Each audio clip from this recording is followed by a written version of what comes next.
Known for his intense roles and stoic demeanor, Charles Bronson became a symbol of violence and arrogance on screen. He died 20 years ago, but his daughter has recently revealed some unknown facts about his father. From his early struggles to the misunderstood aspects of his life and character, Bronson's story is far more complex than we ever imagined.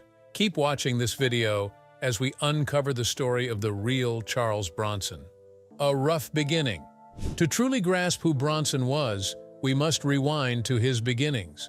Born Charles Bunchinsky on November 3, 1921 in Ehrenfeld, Pennsylvania, a bleak coal mining town, he was one of 15 children in a Lithuanian immigrant family. Poverty cast a long shadow over Bronson's childhood.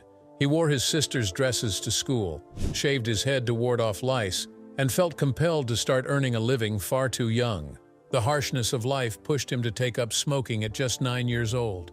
After his father passed away from lung disease when Bronson was only 10, survival became even harder. By 16, he was hauling coal in the mines for a meager $1 per ton. Those 6 grueling years left him with painful memories of back-breaking labor, scars, and the dreaded smell of coal that he claimed never left him. The cramped tunnels etched lasting trauma in him, leaving him with chronic headaches, claustrophobia, and what he called his unsightly hands. In his 2001 biography, Menacing Face Worth Millions, A Life of Charles Bronson, Brian D'Ambrosio noted how Bronson, after finding fame, spun tall tales about his past to keep journalists guessing. He painted himself as a hard-luck kid with dramatic claims, that he couldn't speak English in high school, that his mother had once sold him to travelers, and that he was forced to wear his sister's clothes. However, according to his first wife, Harriet Tendler, the story about the dresses was pure fiction.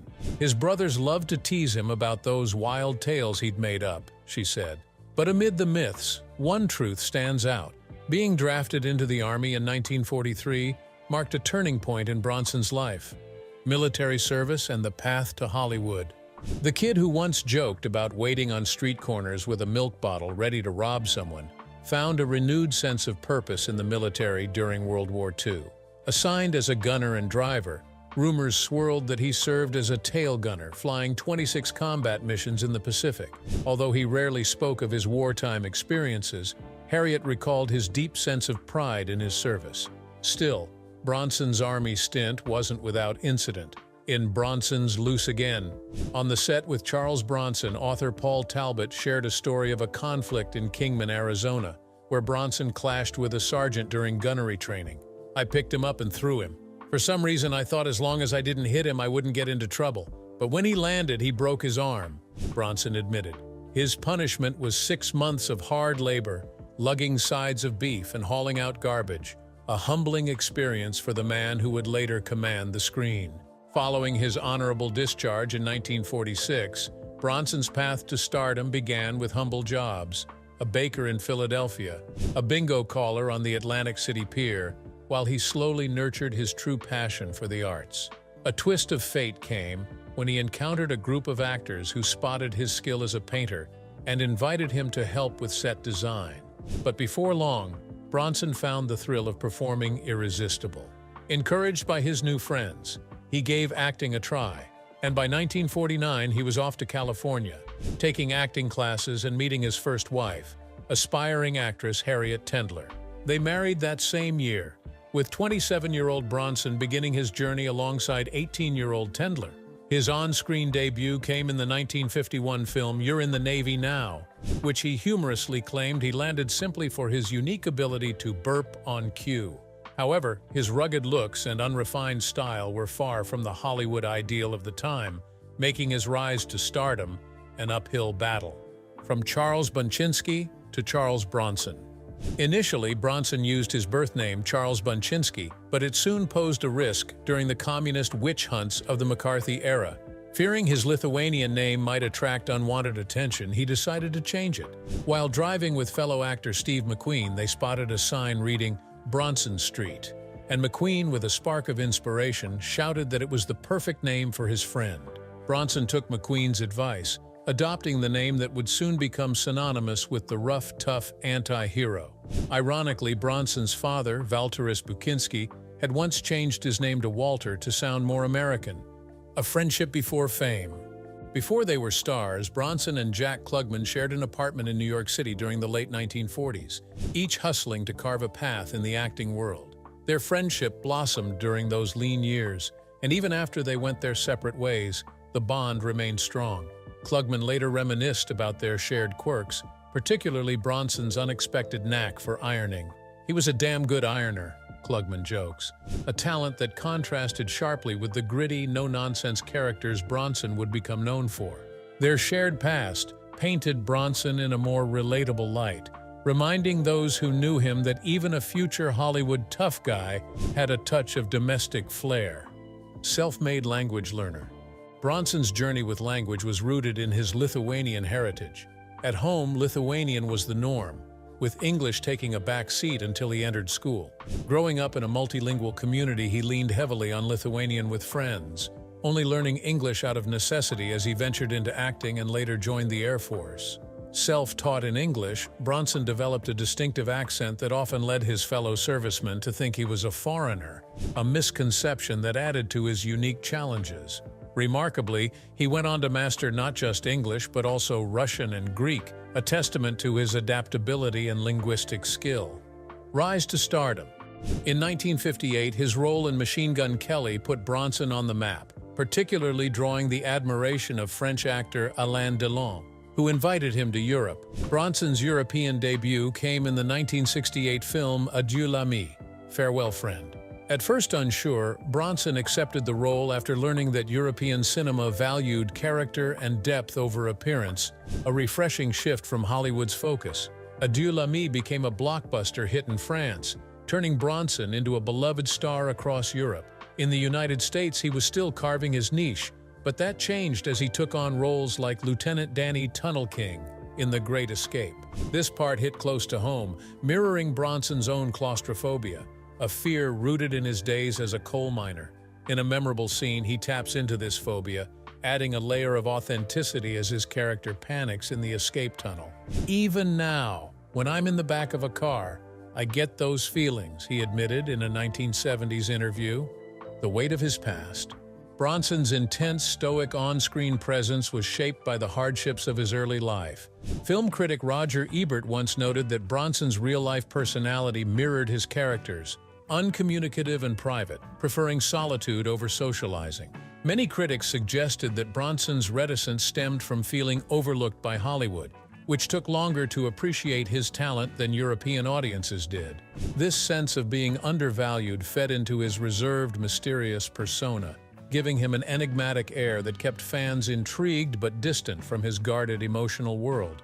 On-screen violence and real-life clashes. As his career progressed, Bronson became known for his roles in violent films, and his off-screen reputation mirrored this intensity.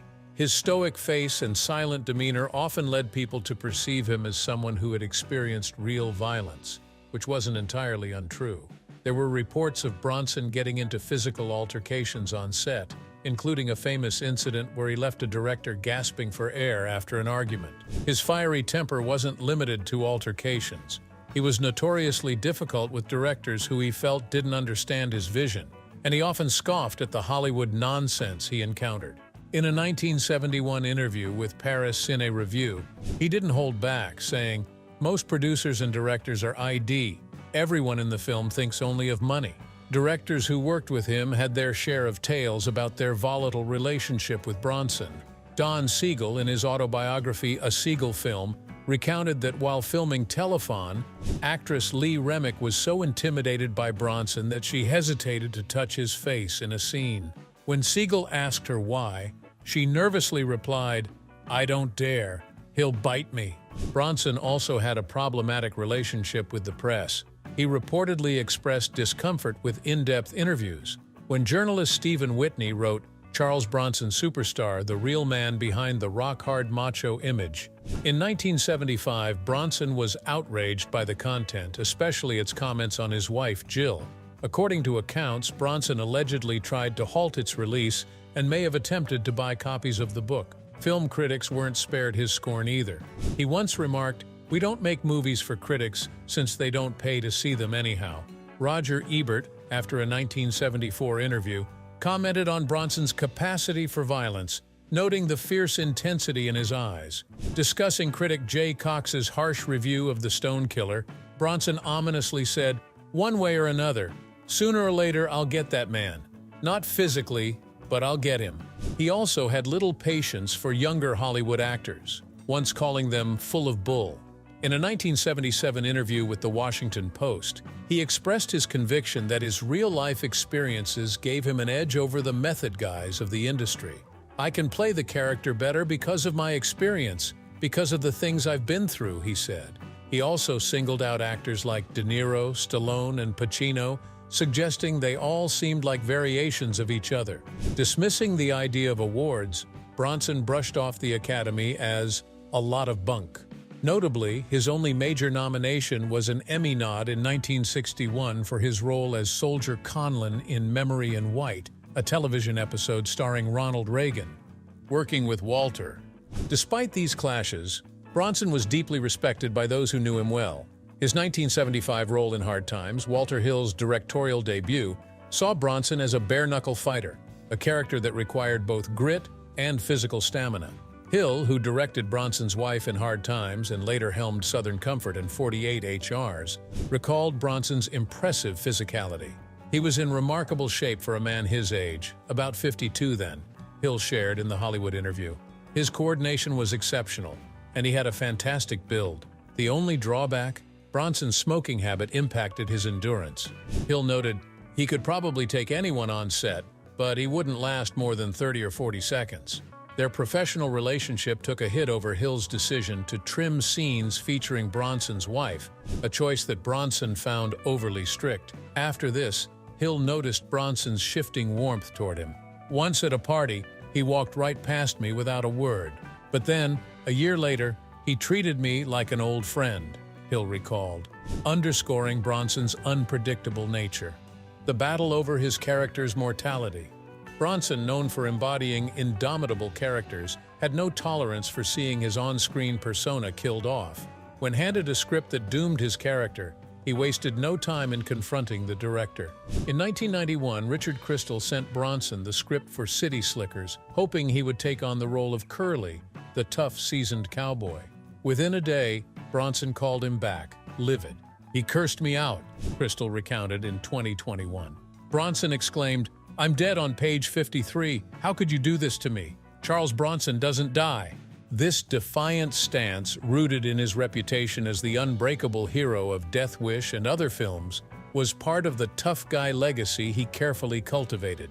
Crystal tried to explain that Curly's death was pivotal, inspiring the other characters to take charge of the cattle drive, but Bronson would hear none of it. The story gained a humorous twist later. During the Cannes Film Festival, when Jack Palance was honored for his performance as Curly, a role that earned him an Oscar nod, Crystal saw Bronson at the after-party sitting with Sean Penn. "I gave him a nod, he stood up and left," Crystal remembered, capturing Bronson's enduring resistance to compromise.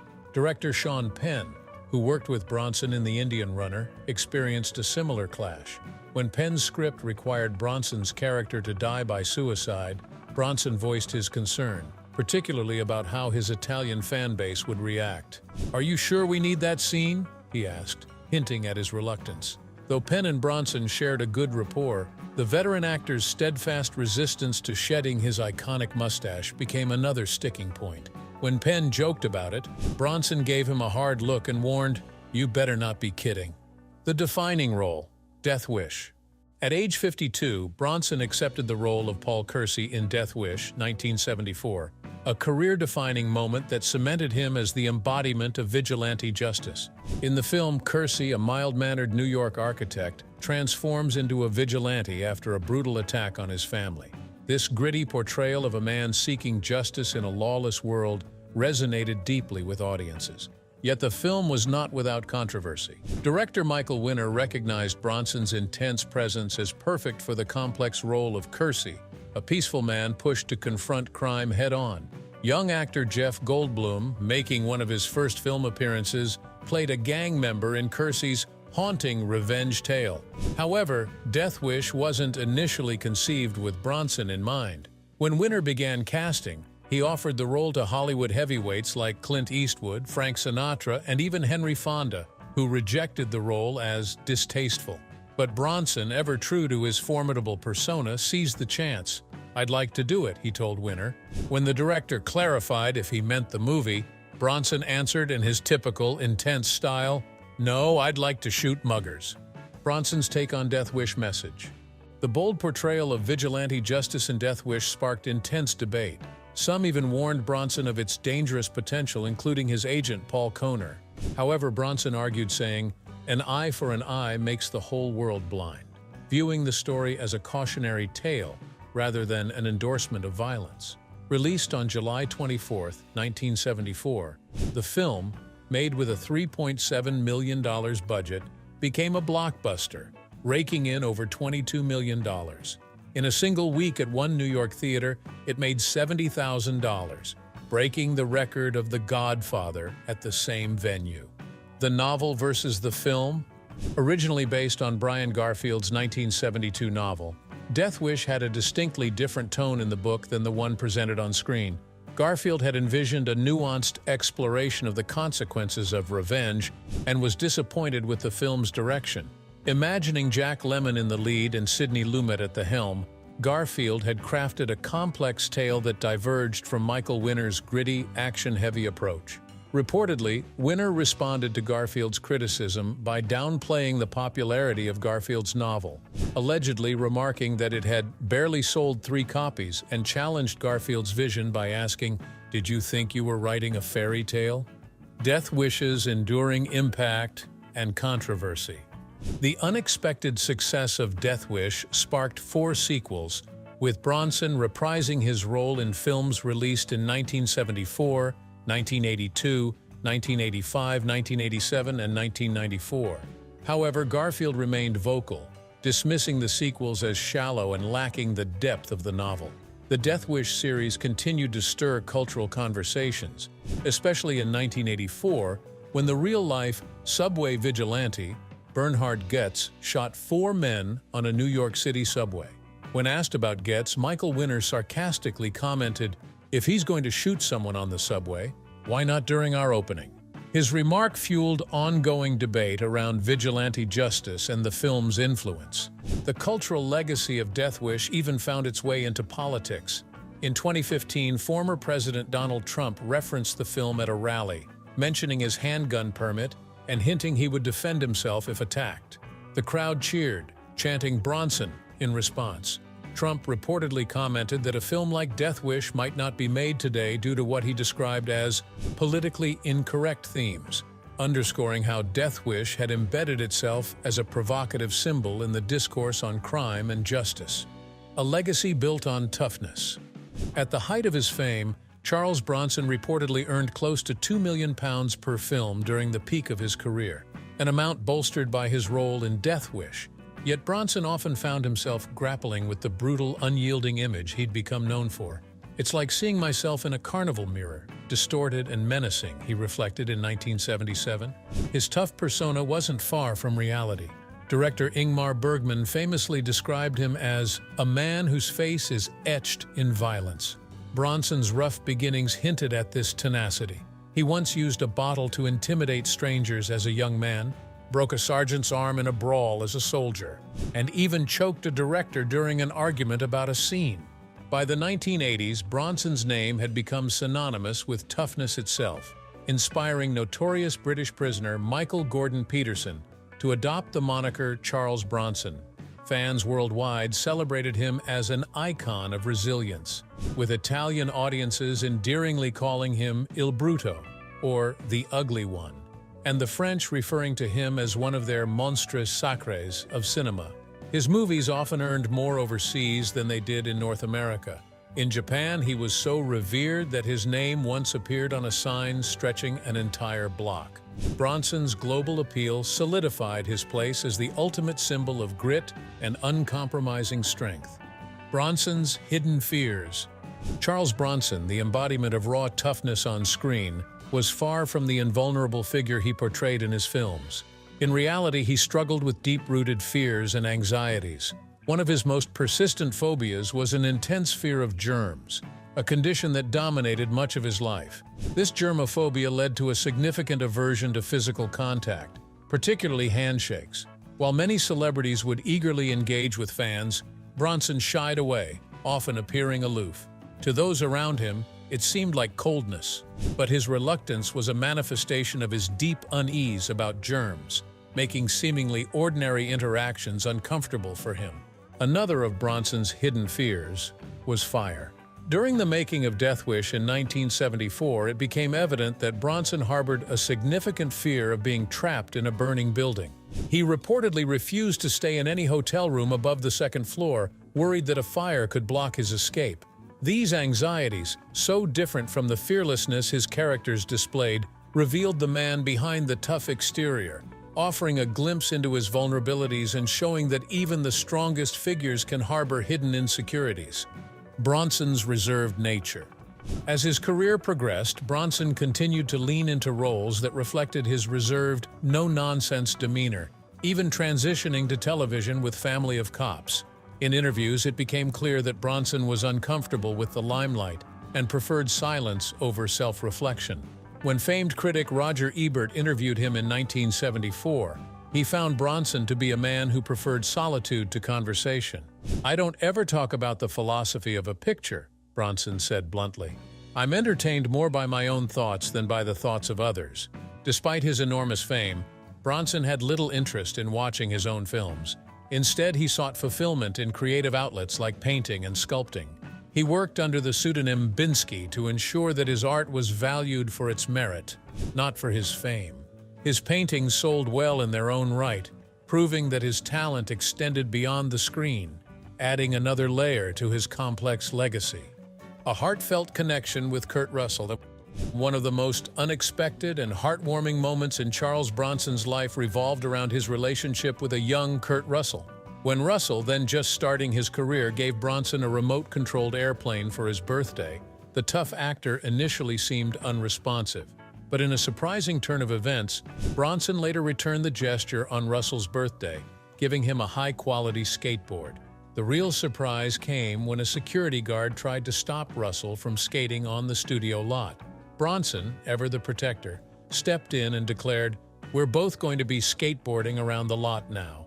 This simple yet powerful gesture revealed a side of Bronson that many didn't see.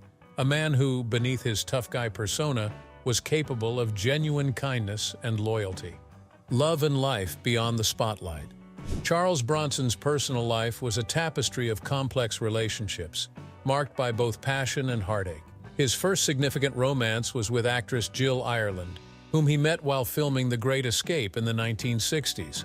At the time, Ireland was married to actor David McCallum, and though Bronson jokingly told McCallum that he would one day marry Ireland, the joke turned into reality when they wed in 1968, just a few years after Bronson's divorce from his first wife, Harriet Tendler. Ireland, once the lover of director Michael Winner, played a pivotal role in Bronson's life, both personally and professionally. Winner, who first met Bronson in 1970, became a close collaborator, directing him in several films, including Chatto's Land, The Mechanic, and The Stone Killer. He was the one who ultimately cast Bronson as the vengeful vigilante Paul Kersey in Death Wish, recognizing the actor's ability to channel the character's repressed fury. In Ireland, Bronson found a partner who truly understood his intense nature. Their relationship, which lasted until Ireland's death in 1990, was a cornerstone of his life. Together, they raised a blended family of 7 children in their luxurious Bel Air mansion, and Bronson frequently insisted on having Ireland as his on-screen love interest, leading to them appearing in 15 films together. Bronson was devoted to keeping his family close. Whenever possible, he brought them along to film sets, and the couple also owned Zuleika Farm in Vermont, named after their only daughter. Later, they spent time in Snowmass, Colorado, a peaceful retreat from the chaos of Hollywood. Personal loss and final years. Charles Bronson's life was defined by both profound love and deep personal loss. After the passing of his beloved wife Jill Ireland from cancer in 1990, Bronson's world was irrevocably changed. Ireland's memoirs were adapted into a film, Reason for Living, The Jill Ireland Story, which starred Jill Clayburgh as Ireland and Lance Henriksen as Bronson. Although the film sought to honor Ireland's memory, Bronson found the portrayal unsettling. The casting of Henriksen in particular did not sit well with him. Entertainment Weekly noted that while Henriksen's appearance didn't resemble Bronson's, he did manage to capture some of the actor's signature tough guy inscrutability. Bronson, however, considered legal action, uneasy with the invasion of his private life. 8 years after Ireland's death, Bronson found love again with Kim Weeks, a younger actress who remained by his side through his final years. But as time passed, the actor's health began to deteriorate. Bronson faced numerous health struggles, including hip surgery and lung cancer, which ultimately led to his decision to retire from acting. He passed away in 2003 at the age of 81, and the final years of Bronson's life were marred by familial tension.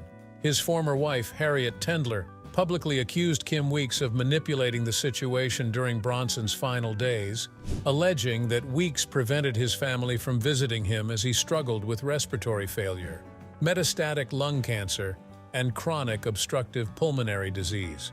The public fallout must have been a painful blow for a man who cherished his privacy, having always prided himself on being secretive, very private, like a hermit. Wealth and family.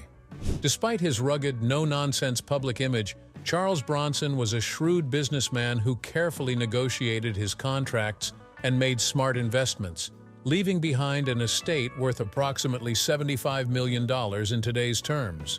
His earnings from more than 100 films allowed him to amass an impressive portfolio, which included a 33-room Bel Air mansion, a 260-acre farm in Vermont, and a luxury home in Malibu. However, as with many families of the wealthy, the distribution of his estate was not without its controversies and disputes over who would inherit what became inevitable. Beyond his financial legacy, Bronson left behind a family who would carry on his name, including his adopted daughter Katrina Holden Bronson, who carved out a successful career as a film director. One of the most cherished items among his possessions was a painting titled Scoop Town, a personal reminder of his humble beginnings. This painting, deeply meaningful to his family, was a symbol of the man who, despite his fame and fortune, never forgot his roots. A side of Bronson you didn't expect. While Charles Bronson is often remembered for his tough guy persona, his daughter has recently shared a more intimate and surprising side of the man behind the screen. Contrary to the hard-edged characters he portrayed, Bronson, she reveals, had a tenderness that was especially apparent when it came to his family. This softer, more reflective side of Bronson contrasts sharply with the stoic, no-nonsense figure the public came to know. It's a revelation that humanizes the actor, showing that beneath the rough exterior, he was a man who carried the weight of his past, shaped by hardship, sacrifice, and the raw fight for survival. Looking back at Bronson's life, it's clear that the resilience and determination that defined his on-screen roles were deeply rooted in his own reality. His story serves as a reminder that the most powerful legacies are often built from the most challenging experiences. What do you think? Does the real Charles Bronson surprise you? Or does it change how you view his iconic roles? Let us know your thoughts in the comments below. Also, don't forget to like and hit that subscribe button for more stories on legendary figures like Bronson.